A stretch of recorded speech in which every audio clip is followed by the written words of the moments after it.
feel like I'm on a first date in prison. You'll take it no matter what. You'll take it. You'll take it the way I tell you to, Chubbs. You're my.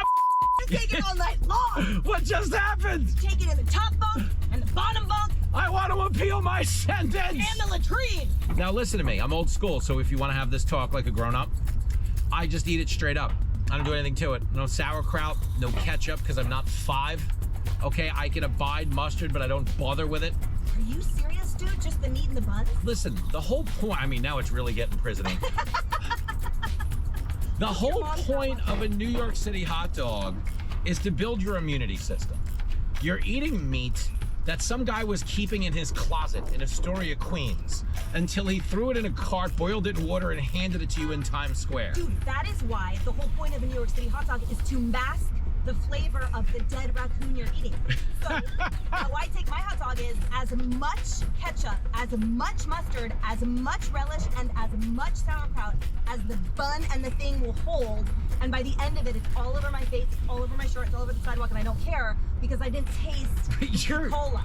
You eat a hot dog the way we trick dogs into eating their vitamins. Totally.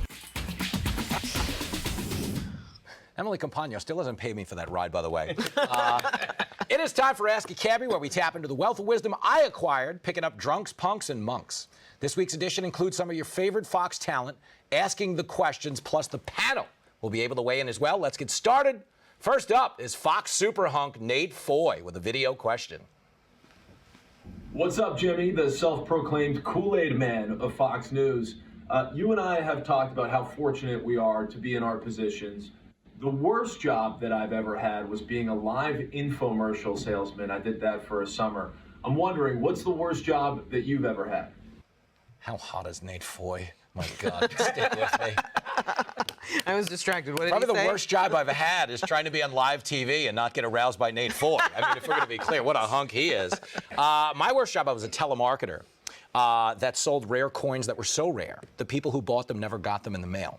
We were working for a place, my very first job, that I started on a Thursday. On a Friday, the woman running the place took a perp walk out the front door because apparently she was involved in some type of racket, and that was probably my worst job, but also my shortest. Do you guys have any experiences like that? Would you not like to implicate yourself in a crime? For legal reasons, I cannot comment on my worst job. I'm pleading the Fifth Amendment on this one. Mine is probably when I had to shine your shoes right before the show. But they were nice shoes. Really smelly. They were nice. They were, no, that's not true. I never wear the same ones twice. We have somewhat of a fashion budget because they need to distract from the fact that I am only standard definition pretty on this show. Like, people watching SD, I look fine. If you're watching in HD, you've changed the channel by now. Up next. My worst job was earlier this week. I filled in on Fox Across America. With Jimmy Failla. Is that what happened to my ratings? Yeah, I'm kidding. I love it. That was brutal. Up next, the queen of daytime, the one and only Harris Faulkner sent in a question. It is an honor to get the swag-crushing Failla to take my question. Hey, girl, who's the most famous person to ever ride in your cab?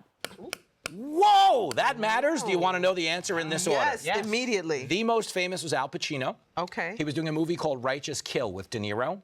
And I was so sleep deprived that I kept falling asleep at red lights. And when we got to 30 Rock, 'cause he was doing a promo, I believe, he goes, "You got to get some sleep, pal." And he slammed the door without me ever knowing he was in the car, at which point a bunch of Italian chicks from Long Island were like, "Oh my God, Al Pacino!" And they chased him. And I was like, "Oh, I got the Godfather in my cab, and I didn't even know it." So kind of embarrassing. I had Dennis Hopper in my cab before he died. He was alive and super cool.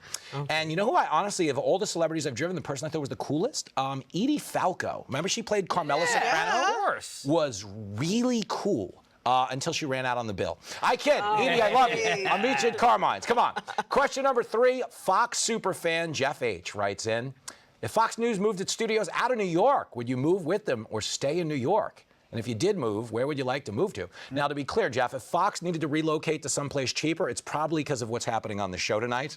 So, I don't know that I would be invited to move with them, but all of my fantasies involve buying like a McMansion near one of those side-of-the-highway towns with the Cracker Barrel and the Lowe's and the Walmart, and just digging in. Because Jenny's from Ohio. I love it out there. Yeah. They have space. Strip malls. When people in Ohio ask how you're doing, they want to know. Like, they wait for the answer. In New York, you answer for them. Like, how you doing? Good? Your family's good? Get the away from it. You know what I mean? It's a totally different animal. Next up, it is Fox and Friends' very own Pete Hegseth. Watch. Hey, Jimmy, my new book, The War on Warriors, is about the military going woke. It's a whodunit for the Pentagon. My question for you is, what institution is it the most dangerous if it goes woke? Which one? And what would you do about it? Ooh. First of all, shout out to him for sneaking a book promo. I know. To ask a Cabbie. Always be closing, Hegseth. Always be closing. But I have to forgive him because he's another guy I've been trying to play in shirts and skins basketball for like a month now. But he keeps making me be skins. And I'm like, no, that wasn't the point. That was not the point. He's like, Jimmy, why do you have so many dollar bills on you? I don't understand it. The answer is the medical profession. Because if the medical profession went woke and abandoned biology, we might have to abandon like life-saving techniques and standards of treatment. In terms of what would I do? Hegseth, I went to community college. The only doctors I know are Dre and Pepper. You know what I'm saying? I don't have a plan, Hegseth. What would I do? I'd chip in with Zioli and get a bus ticket to Switzerland? I don't know. Nobody wants to hear their doctor being like, it's giving, you're not going to make it. Also, buses can't get to Switzerland. Can we just point that out? That was like that needs to be a said. Biden joke. I'm just Stick with me. Up next, Jim on Facebook asks, does your wife Jenny have a swear jar for when you swear? Ooh. Hey, I don't actually curse. I can't. Stop it. No, I don't. Jenny does not. Jenny is actually okay with my language. And she's from Ohio too. So they don't want to censor you. America doesn't want to censor you. America. That's where Jenny is from. Yep. America. She's not from America. And it's important to say that because Jenny's from Wapakoneta, Ohio, hometown of Neil Armstrong. America got us on the moon. Not America, because they would have been like, this crew isn't diverse enough. Right. You know what I mean? This crew is not diverse enough to fake this moon landing, so we got to get more people in here. No, we need to get it in here. Mission to put our flag Thank here. you. One of our FN Saturday Night Instagram followers, Elizabeth, asks, other than snakes, what's the most bizarre animal you had in your cab? Are you ready for this? Yeah. I had a beer-drinking goat. The guy was trying to bring the goat to Letterman, he had told me, to try to audition for a segment they used to do called Stupid Pet Tricks. And I'll never forget it, because he got into the cab, and I was like, oh my God, a beer-drinking goat. And they were like, oh my God, a white cab driver. You know? Neither one of our friends believed us. I was like, I met a beer-drinking goat. They're like, yeah, right. And he was like, I met a white cab driver. Like, shut up. But he claimed he was from Lajitas, Texas. This could have been entirely made up because things happen like that.